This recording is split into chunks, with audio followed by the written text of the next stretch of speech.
करती हूँ, अभिनंदन करती हूँ। आज का हमारा जो प्रकरण रहेगा वो इतिहास का कक्षा 8 का आधुनिक भारत में होने वाले वैचारिक परिवर्तन व समाज सुधार के बारे में हम चर्चा करेंगे कि आधुनिक भारत में क्या क्या जो परिवर्तन आए या समाज सुधार के लिए क्या क्या प्रयास किए गए। हम देखते हैं प्राचीन काल से ही हमारा जो भारतीय समाज है उनको हमेशा ही उन्नत संस्कृति विरासत में मिली है।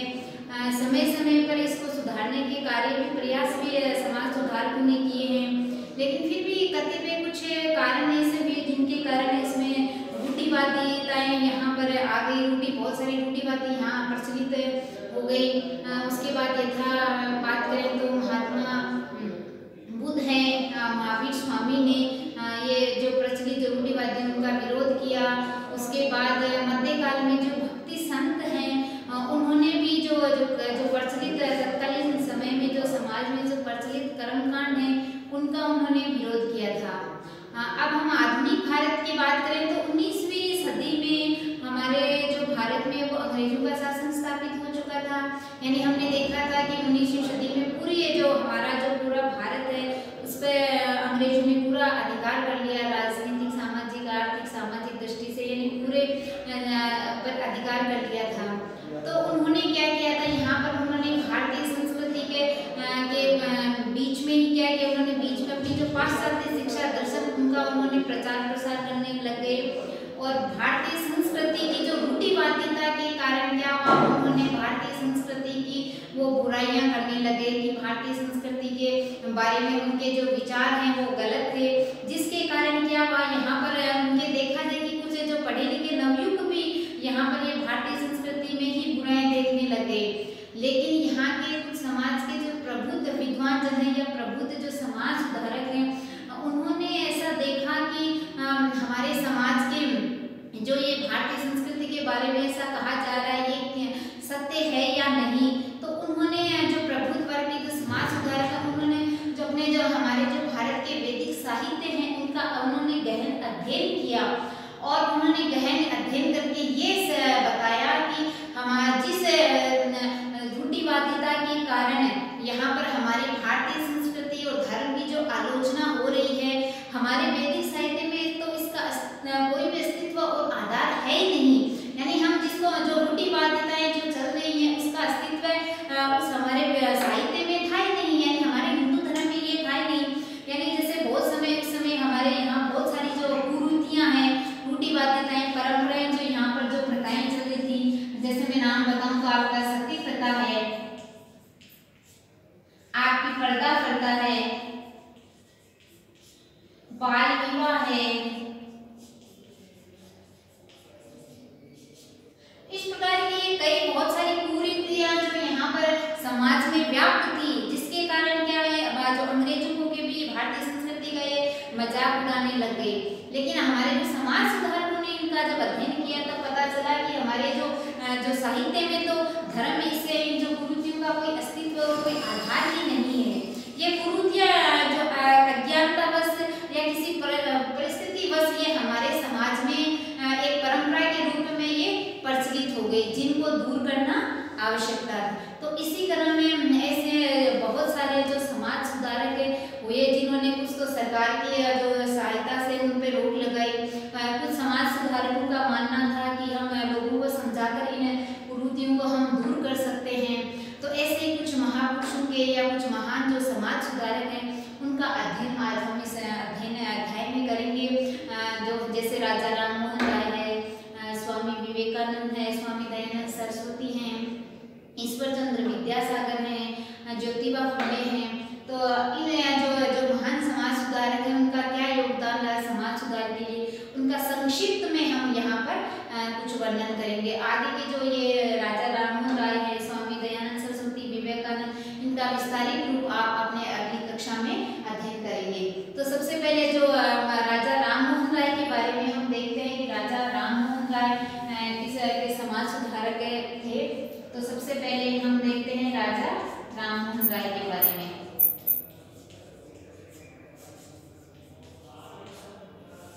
हम बात कर रहे थे 19वीं सदी की।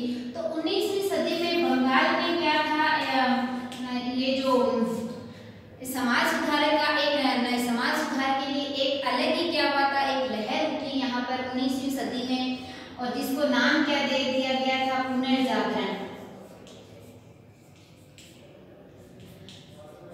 एक समाज में जो लहर उठी थी जिसको नाम दिया गया था पुनर्जागरण नाम दिया गया था।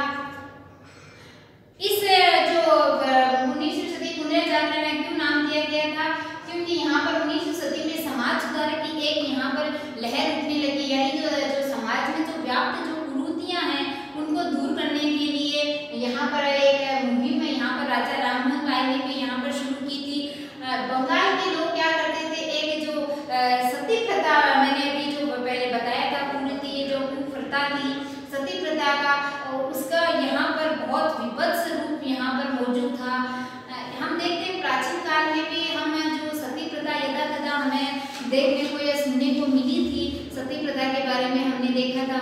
लेकिन 19वीं सदी में तो ये बंगाल में एक विभत्स रूप यानी बहुत भयंकर रूप ले चुकी थी। और जो कुलीन परिवार के यानी जो पैसे वाले परिवार के लोग हैं वो क्या करते थे, सती प्रथा की आड़ में क्या करते थे, जो नई विधवाओं उनको भी आहुति दे दी जाती थी। यहाँ पर सती प्रथा की हम बात करते हैं। सती प्रथा क्या होती है इसके बारे में आप देखो। सती प्रथा वो होती है, मान लो किसी स्त्री का जब पति मर जाता है तो उसको उसकी चिता के साथ उस स्त्री को जीवित ही जला देना, यानी उसको जीवित ही जला दिया जाता था। जब मान लो किसी स्त्री के यदि पति की मृत्यु हो जाती है तो उस स्त्री को भी यानी उसकी पत्नी को ही क्या कर दिया जाता था, चिता में उसके साथ उसको तैयार करके उसको साथ में बैठा दिया जाता था कि भाई ये सती बनेगी। तो इस ये 19वीं सदी में बंगाल में बहुत बड़ा ये विपत्स रूप ले चुकी थी, यानी भयंकर रूप में ये शुरू हो चुकी थी। और बड़े बड़े परिवार के जो जैसे कुलीन परिवार के पैसे वाले लोग क्या करते थे, ये नई विधवा मान लो कोई नहीं है जो स्त्री है विधवा हो गई, उसको भी क्या करते थे ये सती के नाम से क्या करते थे यहाँ पर उनकी आहुति दे दी जाती थी। तो राजा राममोहन राय ने क्या किया था, इसमें एक मुहिम छेड़ी थी। उन्होंने क्या किया था, सबसे पहले सती प्रथा यहाँ पर उन्होंने विरोध किया था। यहाँ पर सती प्रथा का सबसे ज्यादा विरोध राजा राममोहन राय ने ही किया था। उनके जन्म की बात करें तो राजा राममोहन राय का जन्म 22 मई 1772 में 22 मई 1772 में बंगाल के राधानगर जिले में हुआ था।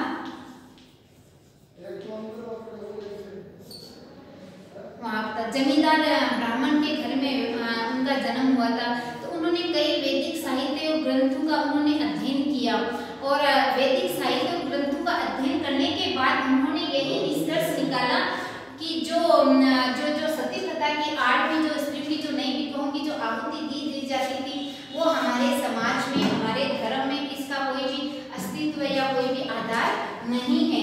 यानी जो लोग क्या करते थे यहाँ पर जो कुरीति को अपने एक परंपरा के रूप में जो मान चुके थे उनको दूर करना बहुत ही जरूरी था। तो इसके लिए राजा राममोहन राय ने ब्रिटिश सरकार के साथ मिलकर उन्होंने प्रयास किया कि इस पर कानून बनाना आवश्यक है। तो इसके लिए सबसे पहले तो राजा राममोहन राय ने 1828 में एक समाज की स्थापना की थी जिसका नाम था ब्रह्म सभा। यानी 1828 में एक समाज की स्थापना की थी ब्रह्म सभा और एक साल बाद ही इस ब्रह्म सभा का नाम बदल के नाम क्या रख दिया गया था, ब्रह्म समाज। ये प्रश्न कई बार आता है आपके ब्रह्म समाज के बारे में आता है। ब्रह्म समाज की स्थापना किसने की थी, राजा राममोहन राय ने की थी। कब की थी, 1828 में की थी। तो उन्होंने इस ब्रह्म समाज की स्थापना की थी और उन्होंने ये समाज ने इतना प्रयास किया था इस सती प्रथा पर रोक लगाने के लिए। तो इन्हीं के प्रयासों से फिर 1829 में ब्रिटिश सरकार ने एक कानून बनाया सती प्रथा पे, यानी सती प्रथा पर उन्होंने रोक लगा दी। यानी अब कोई भी नहीं जो भी विधवा स्त्री है उसको सती होने से रोक दिया गया। उस पे या इस पे जो जोर देते हैं सती बनाने के लिए उस पर उनको कड़ी से कड़ी सजा दी जाने लगी, जिसके कारण धीरे धीरे ये प्रथा क्या होने लगी, ये हमारे समाज से खत्म होने लगे। और आज ही हम देखते हैं सती प्रथा तो हमारे समाज में अब बिल्कुल नहीं के बराबर है। यानी ये लगभग प्रथा यहाँ पर मूल रूप से ये समाप्त हो चुकी है। और ये किन कारणों से हुआ, राजा राममोहन राय के अथक प्रयास, उन्होंने बहुत प्रयास किया। कहा भी जाता है कि उन्होंने अपने घर में भी ऐसी परिस्थितियाँ ऐसी देखी। जब अपने भाई की मृत्यु के बाद उन्होंने देखा अपनी भाभी को जब सती होते हुए, तब उनके मन में विचार आया कि ये जो हमारे साहित्य ग्रंथों में इनका उल्लेख ही नहीं है और लोग इसके क्या करते हैं, परंपरा की आड़ में इसका जो है ना अपने आप ही परंपरा के रूप में इसका प्रचलन शुरू कर दिया, जिसका ये जिनको दूर करना जरूरी था। अब हम दूसरा समाज सुधारक देखते हैं, ईश्वर चंद्र विद्यासागर। दूसरे समाज सुधारक ईश्वर चंद्र विद्यासागर, ये भी बंगाल से ही थे ईश्वर चंद्र विद्यासागर।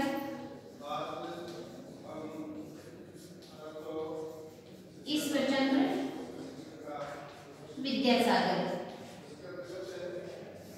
ईश्वर चंद्र विद्यासागर ही बंगाल के रहने वाले थे, लेकिन ये ईश्वर चंद्र विद्यासागर एक गरीब परिवार में वे पैदा हुए थे, लेकिन उन्होंने अपने प्रभाव से और अपने योग्यता के बल पर उन्होंने किया था, बहुत उच्च शिक्षा प्राप्त की उन्होंने, और उच्च शिक्षा प्राप्त करने के बाद उन्होंने सबसे ज्यादा नारी शिक्षा पर उन्होंने बल दिया। इसके लिए उन्होंने कई विद्यालय भी खुलवाए और उनका विशेष जो योगदान रहा था वह ईश्वर चंद्र विद्यासागर का वह था विधवा विवाह है। विधवा विवाह पर उनका सबसे ज्यादा जोर रहा। उन्होंने कहा कि जैसे मैं बता रही थी सती प्रथा का विरोध होने लग गया, सती प्रथा जब बंद हो गई तो जो नई विधवाएं हैं उनके साथ क्या किया जाता था, बहुत ही दुर्व्यवहार किया जाता था, जैसे उनको अलग स्थान पे रखना, उनका पूरा जो रहन सहन खान पीन पूरा यानी समाज से पूरा ही पृथक कर देना था। तो ये उनकी स्थिति इतनी ज्यादा और ज्यादा दयनीय हो गई, जिसके कारण इसका विरोध, प्रबल विरोध ईश्वर चंद्र विद्यासागर ने यहाँ पर किया। उन्होंने जोर दिया कि विधवाओं को भी पुनर्विवाह यानी वापस विवाह करने का अधिकार है, क्योंकि उस समय हमारे समाज में एक बहु विवाह करने का भी प्रचलन था, यानी जब पुरुष एक स्त्री के साथ दूसरी स्त्री से विवाह कर सकता था तो इन स्त्रियों को क्यों नहीं था यह समर्थ कि ये भी विवाह कर सकें, यानी पुरुष एक से अधिक विवाह कर सकता था। तो यहाँ पर ईश्वर चंद्र विद्यासागर ने इसी बात पे जोर दिया कि विधवाओं को भी क्या है, विवाह करने का अधिकार है, ये इनको भी है ना, इनका विवाह किया जा सकता है वापस, ताकि ये अपनी जो दयनीय स्थिति से बाहर निकल कर आए। और इसके लिए उन्होंने नारी शिक्षा पर विशेष बल दिया, कई बालिका विद्यालय भी उन्होंने खुलवाए। और सबसे बड़ा विधवा विवाह को उन्होंने खुद अपने घर पे अनुकरणीय उदाहरण यहाँ पर उन्होंने ये प्रस्तुत किया कि अपने पुत्र का विवाह उन्होंने एक विधवा से करवाया था, जिसके बाद उन्होंने यहाँ पर 1856 में ये विधवा विवाह पुनर्अधिनियम पारित हो गया, यानी 1856 में ये विधवा विवाह पुनर्विवाह जो है वो यहाँ पर शुरू हो गया। उनके प्रयासों से उन्होंने बहुत प्रयास किया कि अब विधवाएं भी विवाह कर सकती हैं। तो इन्हीं के प्रयासों से ये इनको जो ये अपनी स्थिति से और उनको शिक्षा के लिए उन्होंने बहुत योगदान दिया। अगला हमारे जो समाज सुधारक हैं वो है हमारे ज्योतिबा फुले। कई बार आपके प्रश्न आता है ज्योतिबा फुले के बारे में देखते हैं। ज्योतिबा फुले के बारे में भी देखते हैं। मैं ज्योतिबा फुले हमने देखा बंगाल में देखा हमने राजा राममोहन राय के बारे में, ईश्वर चंद्र विद्यासागर में। तो उस समय बंगाल के अलावा जो भारत के अन्य प्रांतों से भी जो अनेक समाज सुधारक उभर कर सामने आए थे, जिनमें एक महाराष्ट्र के पुणे शहर में एक उसके लिए प्रार्थना सभा जो आयोजित की गई थी, जिसके तहत उसमें ज्योतिबा फुले ने भी क्या किया था, पुणे में फिर सत्य शोधक समाज की स्थापना की थी। यानी सत्य, कई बार प्रश्न आता है आपके कि सत्य शोधक समाज की स्थापना किसने की थी। तो यहाँ पर ज्योतिबा फुले ने पुणे में महाराष्ट्र के पुणे शहर में सत्य शोधक समाज की स्थापना की थी यहाँ पर उन्होंने। और ज्योतिबा फुले ने जाति व्यवस्था के विरुद्ध भी उन्होंने बहुत प्रयास किया, और उस जाति विवाह के प्रयास के लिए उन्होंने क्या किया था, एक गुलामगिरी नामक पुस्तक लिखी थी। ये भी जाति व्यवस्था के विरुद्ध ये गुलामगिरी नामक उन्होंने एक पुस्तक लिखी थी। किसने लिखी थी? ज्योतिबा फुले ने। किसके लिए? जाति व्यवस्था के विरुद्ध उनके जो प्रयास थे कि जाति, यहाँ पर उन्होंने देखा कि यहाँ जाति प्रथा भी यहाँ बहुत ही भयंकर विपत्त रूप ले चुकी थी, कुरीति के रूप में, रूढ़िवादी के रूप में यहाँ पर हमारे समाज में जो प्रचलित थी, उसके विरुद्ध भी उन्होंने यहाँ पर प्रयास किया।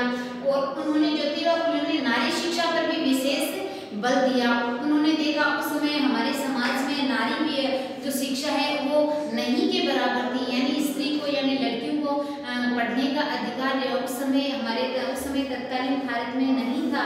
तो उन्होंने सबसे पहले उस समय पढ़ाने के लिए कोई साधन भी नहीं था, लड़कियों को भेजा भी नहीं जाता था। तो सबसे पहले ज्योतिबा फुले ने अपनी पत्नी जो सावित्रीबाई फुले हैं, ज्योतिबा फुले की पत्नी थी सावित्रीबाई फुले, सावित्रीबाई फुले, उन्होंने क्या किया, उन्होंने पहले पढ़ाया और उसके बाद उस योग्य बनाने के बाद उन्होंने ही फिर लड़कियों को यहाँ पर सावित्रीबाई फुले यहाँ पर पढ़ाना, यहाँ शिक्षित करना यहाँ पर उन्होंने आरंभ किया था। ज्योतिबा फुले के बारे में एक जो प्रकरण पढ़ने के बाद हम इस बात का एक अंदाजा लगा सकते हैं। उस समय तत्कालीन भारत में दुर्गादास नामक एक पत्रकार थे, जिन्होंने एक लिखा था भारत कर्जन से नेहरू तक व उनके पश्चात, भारत कर्जन से नेहरू तक व उसके पश्चात,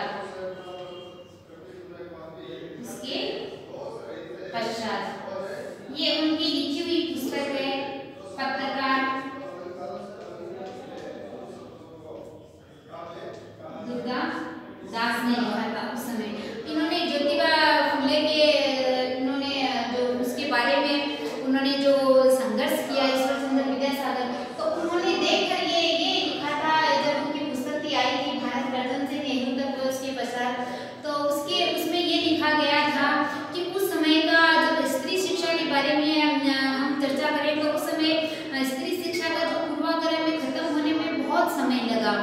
उन्होंने खुद यहाँ पर बताया कि मेरे जो पिता थे वो लड़कियों की स्कूल चलाते थे, ये अपनी घर की चार दीवारी में ही चलाते थे, लेकिन उनकी भाभी पत्नी थी, उनका क्या था, उनके घर के हालात से बिल्कुल विपरीत थे। जैसे कि मैं बताऊं तो जैसे उनकी भाभी पत्नी थी, उनकी माँ ने क्या किया था, उसको उनकी पत्नी को पढ़ने के लिए भेजा भी था, एक अध्यापिका के पास उन्होंने पढ़ने के लिए भेजा। लेकिन जब उनकी भावी पत्नी के दादाजी को इस बात का पता चला तो उन्होंने उसी समय उनको धमकाया और ये कहा कि अगर तुमने दोबारा है इस देहरी से पढ़ने के लिए दोबारा इस देहरी से बाहर कदम रखा तो तुम्हारे दोनों पैर में काट दूंगा। यानी उन्होंने वहाँ पर धमकी दे दी। यानी स्त्रियों के जो लड़कियों के पढ़ने के बिल्कुल भी विरोध थे। यहाँ पर हमारे समाज के जो लोग थे उन्होंने कभी नहीं शिक्षित लड़कियों को नहीं पढ़ाया। तो और इधर क्या था, दुर्गादास के पिता थे वो तो पढ़ा रहे थे लड़कियों को। तो उन्होंने यहाँ पर इस बात का हम अंदाजा यहाँ पर आप हम सोच सकते हैं या विचार कर सकते हैं कि उस परिस्थिति में जो हमने देखा ईश्वरचंद्र विद्यासागर है और ज्योतिबा फुले हैं, उनको कितना संघर्ष करना पड़ा होगा या कितनी मुश्किलों का सामना करना पड़ा होगा जब उन्होंने नारी शिक्षा के प्रति, नारी शिक्षा के लिए आवाज उठाई। उन्होंने अलग जगह उन्होंने मुहिम चलाई एक कि हम नारी शिक्षा के लिए हम आगे बढ़े। उन्होंने कई विद्यालय भी खुलवाए। लेकिन हमने जो उदाहरण यहाँ पर हमने देखा कि यहाँ पर जो नहीं पढ़ाया जाता था स्त्रियों को, तो उस समय इनको कितनी मुश्किलों का सामना करना पड़ा होगा। फिर भी ये हमेशा ही क्या करते, संघर्ष करते हुए आगे बढ़े और ये उन्होंने बहुत जो नारी शिक्षा के लिए बहुत ही कार्य किए थे। अगले हम जो समाज सुधारक हैं वो देखेंगे आपके सर सैयद अहमद खान। ये आपके हैं सैयद अहमद खान। सर सैयद अहमद खान की बात करूं तो इनका जन्म दिल्ली में 1817 ईस्वी में हुआ।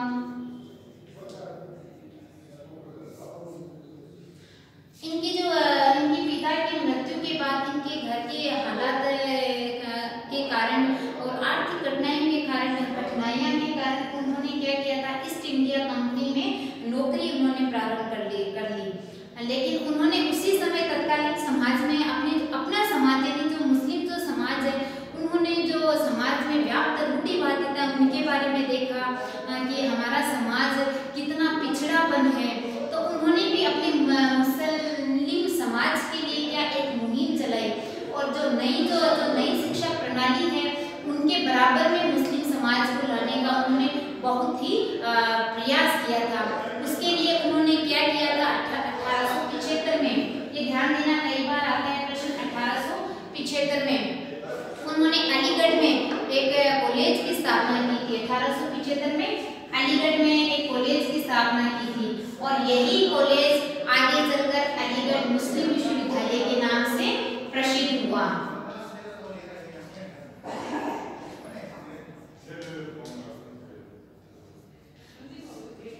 यानी 1875 में उन्होंने मुस्लिम समाज के लिए, ताकि वो यहाँ पर पढ़े और अपने जो रूढ़िवादिता है उनसे वो बाहर निकल कर आए। उसके बाद हमेशा से ही शेर अहमद खां हमेशा से ही जो वो भारत की एकता के जो हमेशा ही प्रबल समर्थक रहे। उन्होंने जो दोनों के लिए जो हमारे समाज में थे, जो हिंदू हैं और जो मुस्लिम संप्रदाय, दोनों धर्म के यहाँ पर जो लोग रहते थे, उनके बारे में उन्होंने बताया कि हिंदू और मुस्लिम दोनों भारत के दो आंखें हैं। यानी यहाँ पर उन्होंने कौमी एकता पर विशेष उन्होंने बल दिया था। दोनों धर्म के बारे में ही ये प्रबल समर्थक थे। उन्होंने हमेशा ही कहा करते थे कि भारत की दो आंखें कौन है, हिंदू और मुस्लिम दोनों ही हैं। इनका देहांत 1898 में हुआ था।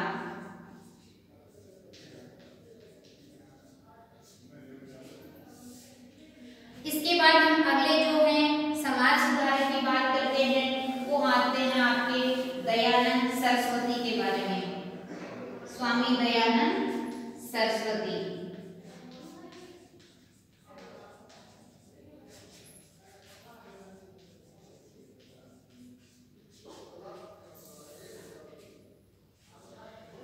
दयानंद सरस्वती की मैं बात करूं तो इनका जन्म 12 फरवरी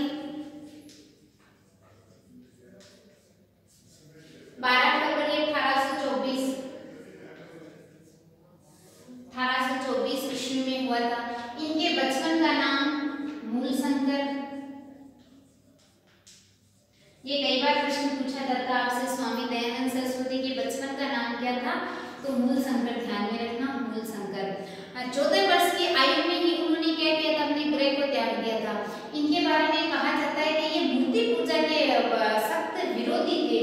उन्होंने अपने घर की पारिवारिक स्थिति ऐसे देखी कि एक बार देखा उदाहरण उन्होंने कि शिव जी की जो शिवरात्रि में जो पूजा चल रही थी, वहां शिवलिंग पे एक चूहा आ गया, वो प्रसाद खा रहा है, तो ये मूर्ति पूजा के यहाँ पर सख्त विरोधी थे। तो इसी के तहत उन्होंने 14 वर्ष की आयु में ही उन्होंने क्या कर दिया था, अपना गृह त्याग दिया था और उन्होंने मथुरा में जाकर स्वामी जो बिरजानंद है उनको अपना गुरु बनाया था। स्वामी बिरजानंद ये इनके गुरु थे, स्वामी विवेकानंद के गुरु थे, मथुरा के थे। उन्होंने वहां से उन्होंने जो वेदों का वहां पर उन्होंने गहन अध्ययन किया और गहन अध्ययन करने के बाद उन्होंने यही कहा कि यदि हम वेदों के सार को सही तरीके से समझ जाएं तो हिंदुस्तान की सभी समस्याओं का हल हो सकता है। यानी हम वेदों की ओर, उन्होंने नारा भी दिया था, वेदों की ओर लौटो। इनका नारा था वेदों की ओर लौटो। तो उन्होंने वेद पे सबसे ज्यादा जोर दिया था। उन्होंने यही बताया था कि हम यदि वेदों का सार, हम जो 4 वेद हैं, ऋग्वेद है, सामवेद है, अथर्ववेद है, यजुर्वेद है, उनका हम गहन अध्ययन अच्छे से करें और उनका हम सार समझ में आ जाए तो हम जो हिंदुस्तान की हमारी जो समस्या है उनका भी हम समाधान कर सकते हैं। उनके लिए वो स्वामी दयानंद सरस्वती हमेशा ही कहा करते थे कि एक तो जो आपका था, सत्य को ग्रहण करो, यानी हमेशा ही क्या बोलो, सत्य बोलो। दूसरा क्या, सभी से प्रेम करो, सभी के साथ प्रेम की भावना रखो। तीसरा था जो वो आपका था, हमेशा अविद्या का नाश और विद्या का अध्ययन करो। तो ये 3 बात हमेशा ये कहा करते थे, सत्य बोलना, सबसे प्रेम करना और विद्या का अध्ययन, अविद्या को छोड़ के विद्या का अध्ययन करना था। स्वामी दयानंद सरस्वती हमेशा से ही जो क्या करते थे, जो दासता है, जो विदेशी दासता यानी दूसरों की दासता, वो अभिशाप मानते थे। और उस समय की बात करें तो हमारा जो भारत था वो तो अंग्रेजों का गुलाम था, यानी हम उस समय गुलामी में जी रहे थे। तो उन्होंने क्या किया था, सबसे पहले ही स्वदेशी जो शब्द है, वो कई बार आता है, स्वदेश शब्द का प्रयोग सबसे पहले दयानंद सरस्वती ने, स्वधर्म का जो प्रयोग है सबसे पहले ये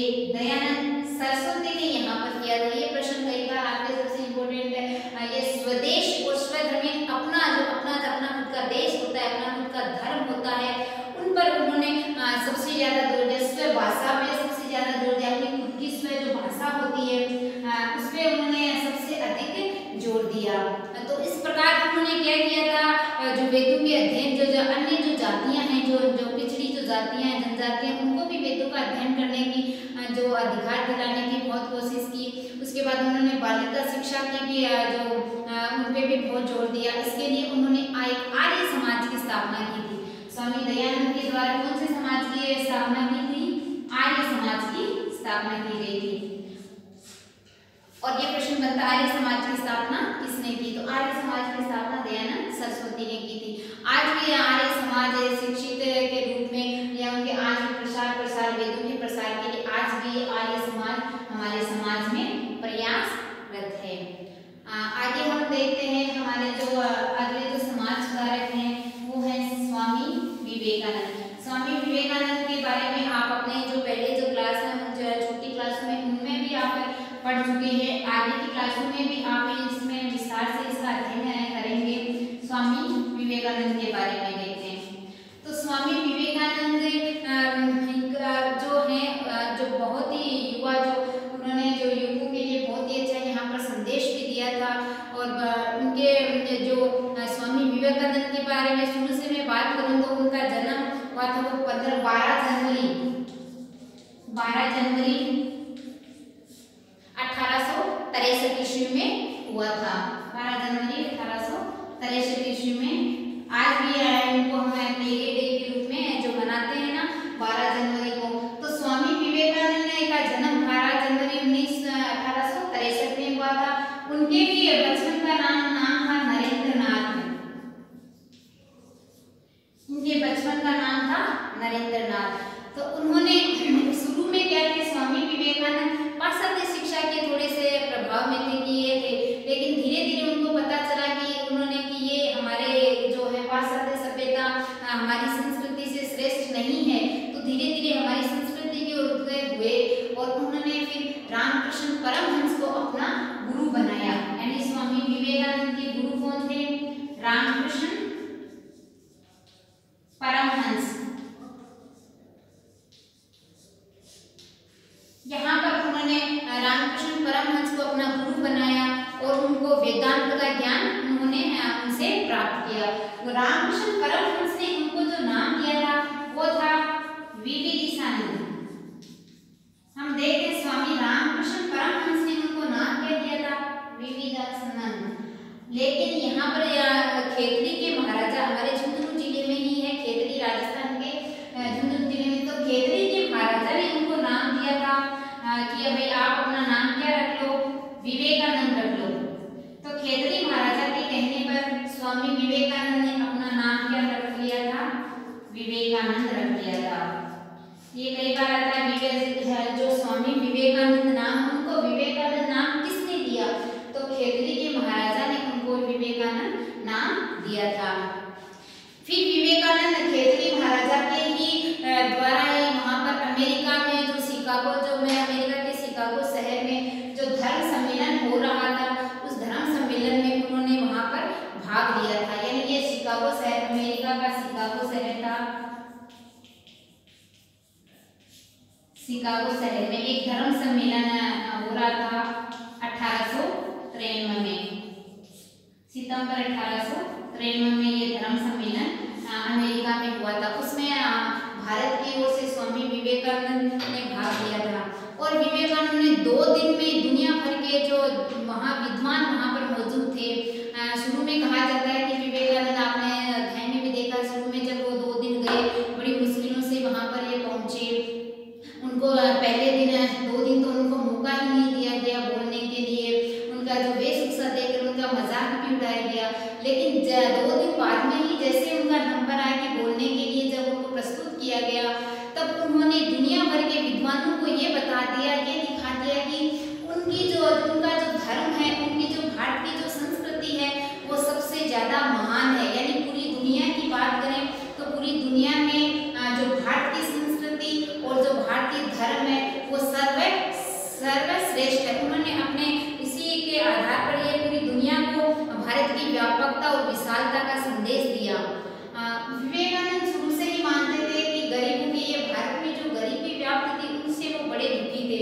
वो हमेशा कहा करते थे ही क्या है, ईश्वर की सच्ची सेवा है। तो उसके लिए उन्होंने रामकृष्ण जो परमहंस के अपने गुरु के नाम से उन्होंने एक रामकृष्ण मिशन की स्थापना भी की थी। इन्होंने रामकृष्ण मिशन की स्थापना की थी।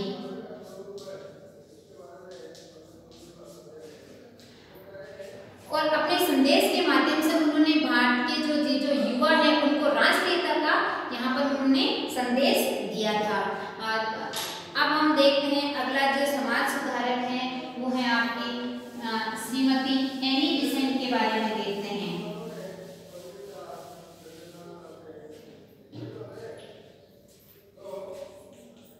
यहाँ पर आपका जो वर्णन दिया जा रहा है वो क्या है, थोड़ा सा संक्षिप्त में आपकी क्लास के हिसाब से यहाँ पर संक्षिप्त रूप में आज जो दिया जा रहा है, विस्तार से रूप में हम चर्चा अगली क्लास में करेंगे।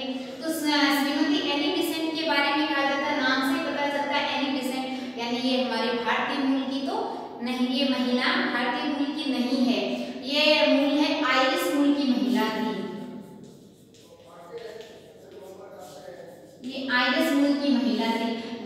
ये यहाँ पर जब आए तो उन्होंने भारतीय संस्कृति का जो अध्ययन किया तो ये उन्होंने भारतीय संस्कृति साहित्य से बहुत ही प्रभावित हुई।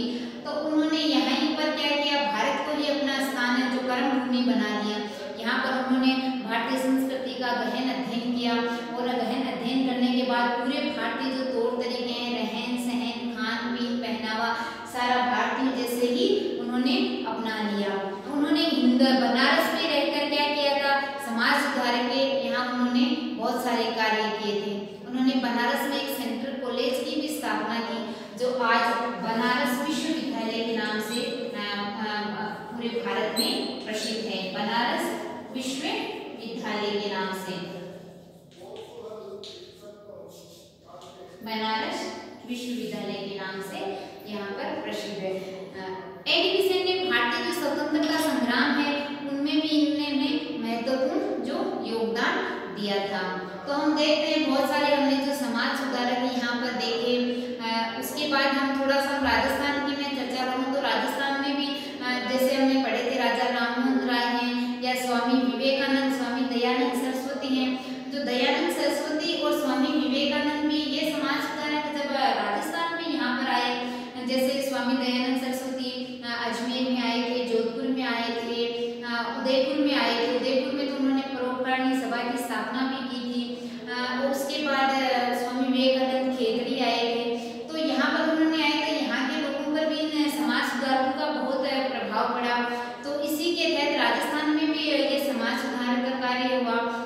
यहाँ बहुत सारे समाज सुधारक आए, जैसे यहाँ पर एक गोविंद गुरु का नाम यहाँ पर आपके जो है मैं कि गोविंद गुरु के बारे में कि गोविंद गुरु ने इन्हीं जो समाज सुधारकों से प्रेरित होकर जो जनजाति वर्ग है उनके लिए विशेष उन्होंने योगदान दिया कि भाई यहाँ पर जो जनजाति वर्ग शिक्षित हो जाए, ताकि वो यहाँ पर जो शराब पीते थे, शराब पीना, चोरी करना, ताकि वो जो ये बुराइयों को छोड़कर शिक्षा ग्रहण करके वो अपने समाज में आगे बढ़ सके।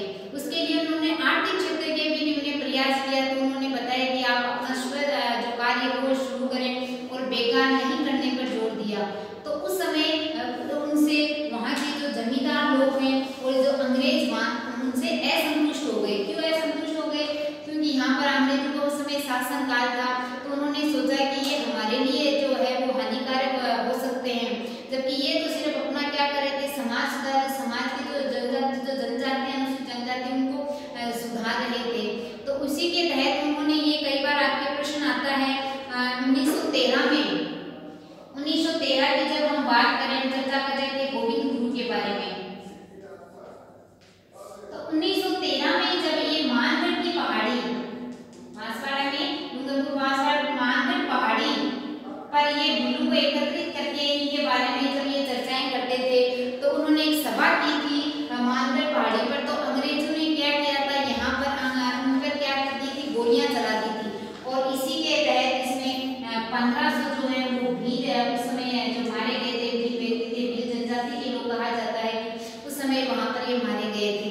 तो कई बार ये प्रश्न आता है, महात्मा गांधी ने मानगढ़ पहाड़ी को भी राजस्थान का जलियांवाला बाग हत्याकांड की हत्या की, क्योंकि जो निहत्थे, जो निर्दोष जो व्यक्ति हैं, जो भील जो जाति के लोग वो वहां पर उनको मार दिया गया, बेकसूर की उनको क्या मार दिया गया था। इसी के तहत गोविंद गुरु ने एक 1883 में, उससे पहले 1883 में एक संघ सभा की स्थापना की थी। ये संघ का अर्थ था प्रेम की सभा, यानी कि सभी को प्रेम पूर्वक समझाकर अपनी जो दयनीय स्थिति वहां से उभर कर वो क्या करें, थोड़ा सा ऊपर आए और वो समाज की जो प्रभुजन है, बराबर जो श्रेणियां हैं, जो जाति प्रथा विरोध करके वो भी अपना क्या करें, अपना जो आचरण सुधार के वो बराबर की स्थिति में आए। तो जो गोविंद गुरु हैं उन्होंने यहाँ पर ये बहुत प्रयास किए।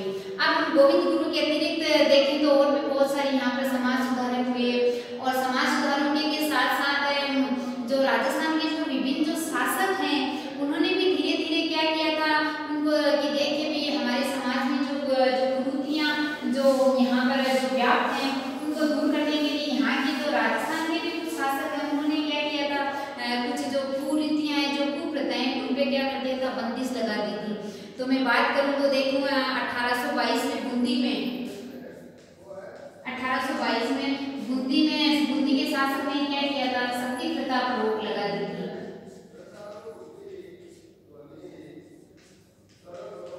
हम यहाँ राजस्थान के संदर्भ में पढ़ देख रहे हैं तो 1822 में बूंदी में लगा दिया। हमने देखा था बूंदी पर सती प्रथा पर कानून तो 1829 में बना था हम राजा राममोहन राय के बारे में, लेकिन बूंदी के शासक ने इसका विरोध पहले ही क्या कर दिया था, रोक लगा दी थी।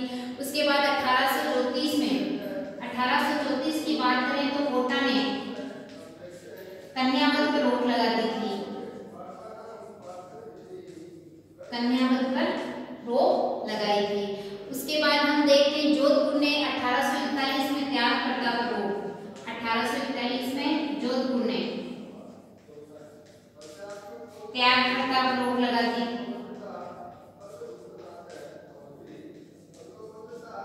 तो इस प्रकार समय समय पर इन कुरीतियों के विरुद्ध हमने देखा कि जो विभिन्न शासकों ने भी बाद में सहयोग करके उन पर रोक लगा दी गई। तो इससे धीरे धीरे हमारे समाज में जो कुरीतियां हैं वो धीरे धीरे जो है वो धीरे धीरे समाप्त होने की कगार पे आए।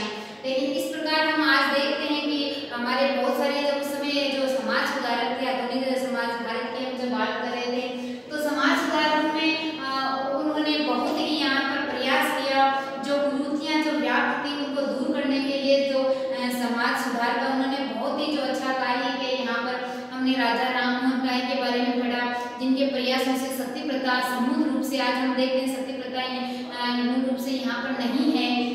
उसके बाद बाल विवाह है, नारी शिक्षा पर जोर है, जो जाति प्रथा है, दहेज प्रथा है, प्रदा प्रथा है, यहाँ पर जो मौजूद थी उन प्रथाओं का धीरे धीरे समय समय पर उन पर कानून बनाया गया और उनका सख्ती से पालन किया गया। तो इस प्रकार हम देखते हैं हमारे समाज सुधारकों का इन कुरीतियों का जो दूर करने के लिए महत्वपूर्ण ही योगदान रहा, क्योंकि जो समाज में जो व्याप्त हम कुरीतियां देखते हैं जिनको हम परंपरा के रूप में हमने एक अज्ञानता से परंपरा के रूप में हमने जो अपना लिया था उसको यहाँ पर समाज सुधारकों ने दूर करने का बहुत ही अच्छा प्रयास किया और वो उसमें सक्षम भी रहे और उनका बहुत बड़ा यहाँ पर इन कुरीतियों का अंधविश्वासों को दूर करने में बहुत बड़ा योगदान रहा। तो आज के प्रकरण में हमारा इतना ही अध्ययन, इसको एक बार आप वापस अच्छे से देखना, ध्यान से याद करना, उसके बाद हम आगे वाले अध्याय का अध्ययन करेंगे। नमस्कार।